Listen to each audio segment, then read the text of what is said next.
बिस्मिल्लाहिर्रहमानिर्रहीम। अस्सलामुअलैकुम या अली मदद जी लतीफ़। दोस्तों, अॼु असां उन वलीउल्लाह सूफ़ी बुज़ुर्ग शाइर जो ज़िक्र करे रहिया आहियूं जंहिंजो कलाम हज़रत शाह अब्दुल लतीफ़ भिटाई रहमतुल्लाह अलैह हमेशह पाण सां गॾु रखंदा हुआ। उहो आहे संदन तरॾाॾो हज़रत शाह अब्दुल करीम बुलड़ी वारो रहमतुल्लाह अलैह।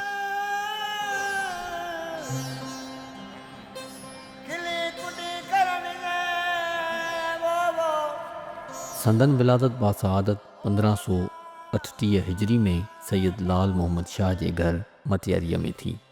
उन खां पोइ पाण उतां लॾे अची बुलड़ीअ में आबाद थिया, जंहिं करे खेनि बुलड़ीअ वारो पिणु चयो वेंदो आहे।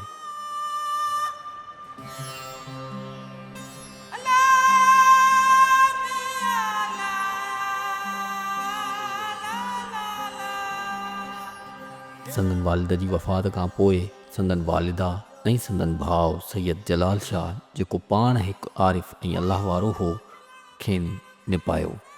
संदन तालुक़ अवेसी तरीक़े सां हो। खेनि नंढपिण खां ई समाज जो तमामु घणो शौक़ु हो। पाण अक्सर करे मदरसे मां निकिरी समा ते हलिया वेंदा हुआ। जॾहिं उन बारे में संदन भाउ खे ख़बर पई त पाण सख़्तु नाराज़ थिया ऐं संदन वालिदा खे संदन शिकायत कयऊं। पर संदन वालिदा संदन रूहानी फितरत खे सम्झो ऐं खेनि कुझु न चयो।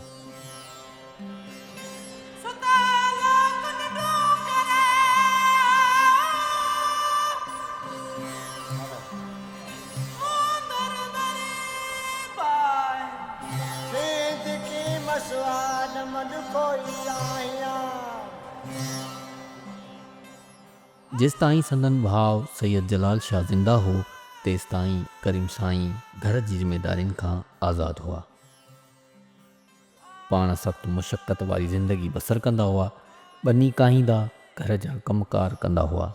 एसि ताईं जो कॾहिं कॾहिं घर वारनि लाइ चांवर बि पचाईंदा हुआ।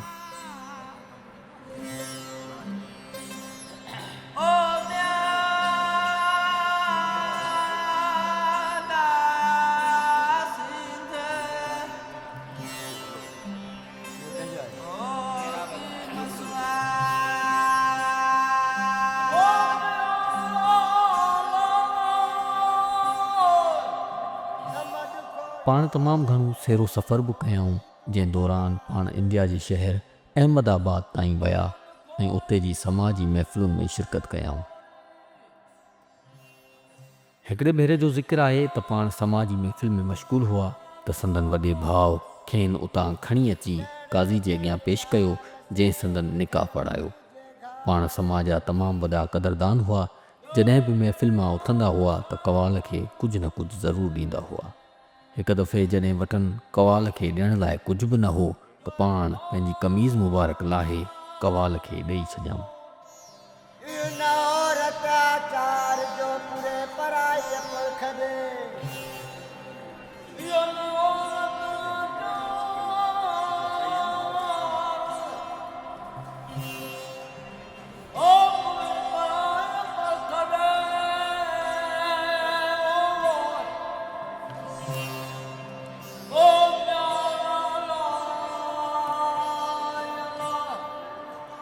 फरमाईंदा हुआ त समा अहिड़ो इल्मु आहे जंहिंमें को ख़तरो न आहे।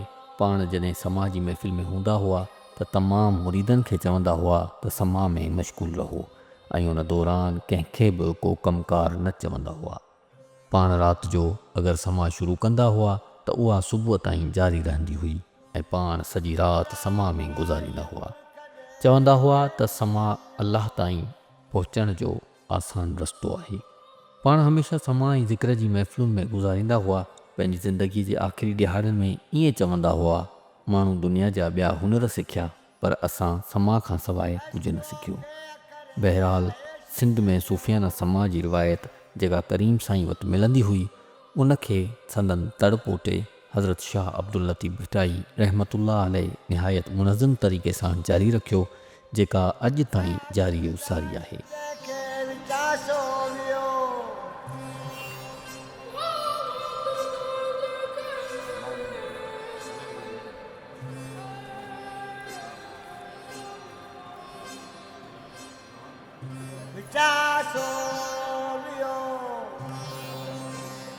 संदन कलाम बयानुल आरिफ़ीन में पाण ॿुधाइनि था त हिकु दफ़े संदन ॻोठ जी मस्जिद में हिकु दरवेश अची तरसियो, जंहिं ॿुधायो त हू हिंदुस्तान जे शहर बिहार खां आयो आहे। दरअसल उहो ज़माने जो मुर्शिद, वली, आरिफ़ ऐं वक़्त जो कुतुब हो। सो आऊं बि ॾींहुं राति संदन ख़िदमत में लॻी वियुसि। एसि ताईं जो संदसि ख़िदमत में का कसर न छॾियमि। 6 महीननि ताईं उहो उते रहियो। आख़िर हिकु ॾींहुं पाण पंहिंजो अहवालु ॿुधायई त संदसि नालो सुल्तान इब्राहिम बिहारी आहे ऐं मूंखां पुछियई त अव्हां जे मुल्क में कहिड़ा कहिड़ा बुज़ुर्ग अल्लाह वारा आहिनि ऐं कहिड़े कहिड़े तरीक़े सां अल्लाह खे यादि कनि था। मूंखे ॿुधायो त हिकु आहे मखदूम सरवर नूर रहमतुल्लाह अलैह ऐं ॿियो मीरा यूसुफ बखरी, जेको ठटे जे ॿाहिरि टकरी ते रहे थो। उन खां अलावा ॿियनि मशहूरु बुज़ुर्गनि जा नाला ॿुधायामांसि। सभिनी मां खेसि मखदूम मीरा मोहम्मद यूसुफ बखरी वारे जो ज़िक्र जो तरीक़ो ॾाढो पसंदि आयो। हिकु ॾींहुं पाण मूंखे ज़िक्र जी तलक़ीन कयाऊं ऐं फरमायाऊं त इहो राज़ कंहिं ते बि ज़ाहिर न कजां, पर हिकु ॾींहुं ज़बान ते आणे वेठुसि। जॾहिं मस्जिद में आयुसि त दरवेश उतां वञी चुको हो ऐं मूंखे ईअं लॻी रहियो हो जीअं हर तरफ़ ऊंदाहे थी वई हुजे। अञा इन ई फ़िक्र में हुअसि त ओचितो ख़्यालु आयो त शायदि मियाँ यूसुफ बखरी वारे ॾे वियो हुजे। सो मस्जिद मां घर बि न आयुसि ऐं सिधो ठटे ॾांहुं निकिरी पियुसि। ॻोठ दर ॻोठ हलंदे तमामु तकलीफ़ूं बर्दाश्त कंदे आख़िरकार अची मीरा यूसुफ बखरी वारे जे दायरे में पहुतुसि। जॾहिं ॾिठमि त दरवेश उते वेठो आहे त ॾाढी ख़ुशी थी ऐं सभु तकलीफ़ूं वेंदियूं रहियूं। पाण फरमाइनि था त जॾहिं दरवेश मुंहिंजे उघाड़े पेरनि ते नज़र कई त पंहिंजा जूता लाहे मूंखे इनायत कयाऊं, जेके मूं पंहिंजी ॻिचीअ में विझी छॾिया ऐं बाद में उन्हनि मां हिकु तोप ठाराए पंहिंजे मथे ते पाए संदन हुज़ूर में हाज़ुर थियुसि त इहो ॾिसी पाण ॾाढा ख़ुशि थिया। बाद में पाण ॿुधायऊं त संदन हज जे सफ़र जो इरादो आहे। मूं अर्ज़ु कयोमांनि त अव्हां खां सवाइ कीअं गुज़ारींदुसि, पाण सां गॾु वठी हलो। पाण फरमायऊं त वञी पंहिंजे अहलो अयाल जी ख़िदमत कर, ऐं इहे लफ़्ज़ चई अल्लाह हाफ़िज़ करे उतां हलिया विया।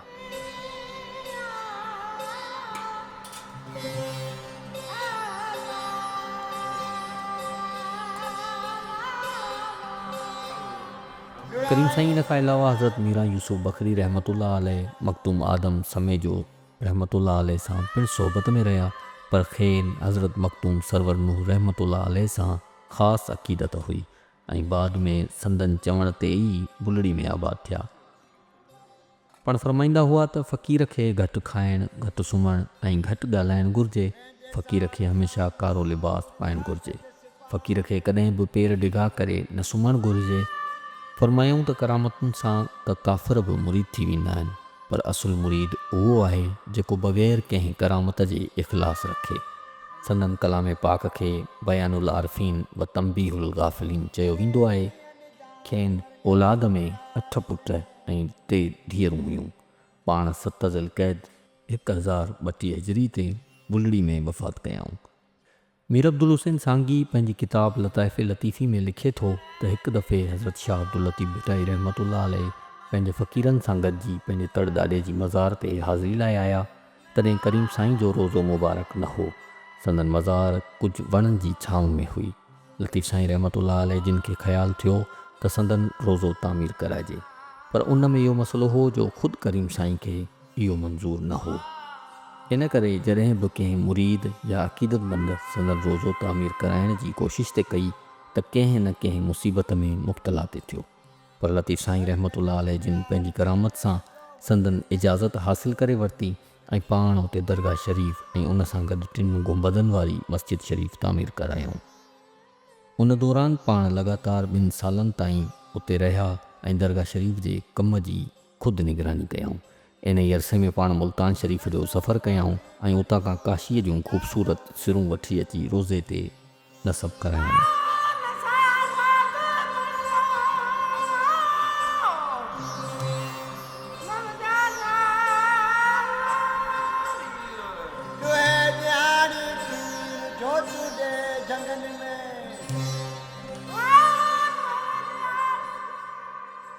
हज़रत शाह अब्दुल करीम बुलड़ी वारे रहमतुल्लाह अलैह जो उर्स मुबारक हर साल 5, 6 ऐं 7 ज़िलक़ैद ते बुलड़ी शाह करीम जेको टंडो मोहम्मद ख़ान में मौजूदु आहे वॾे शान शौकत सां मल्हायो वेंदो आहे, जंहिंमें दुनिया जी कुंड कुर्छ खां संदन मुरीद फ़क़ीर ऐं अक़ीदतमंद लखनि जी तइदाद में शिरकत कंदा आहिनि।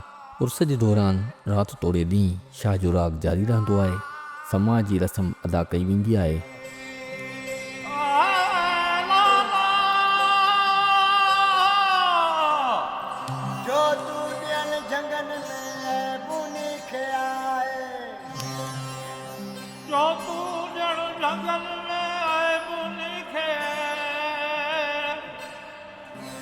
ऐं उर्स जे टे ॾींहं हज़रत शाह अब्दुल लतीफ़ भिटाई रहमतुल्लाह अलैह जो गादी नशीन ऐं करीम साईं जो गादी नशीन उर्स जी इख़्तितामी रस्मुनि में शरीक थींदा आहिनि ऐं तमामु आलम इंसानियत लाइ दुआ घुरी वेंदी आहे, जंहिं बाद उर्स पंहिंजी पुॼाणी ते पहुचंदो आहे।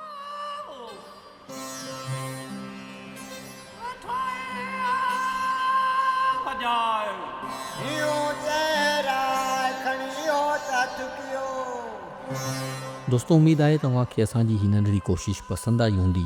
हिन क़िस्म जूं वधीक वीडियोज़ ॾिसण लाइ असांजो यूट्यूब चैनल ज़रूरु सब्सक्राइब करियो ऐं असांखे पंहिंजी राय सां ज़रूरु आगाह कयो। अस्सलामु अलैकुम। या अली मदद, जिए लतीफ़, जिए करीम।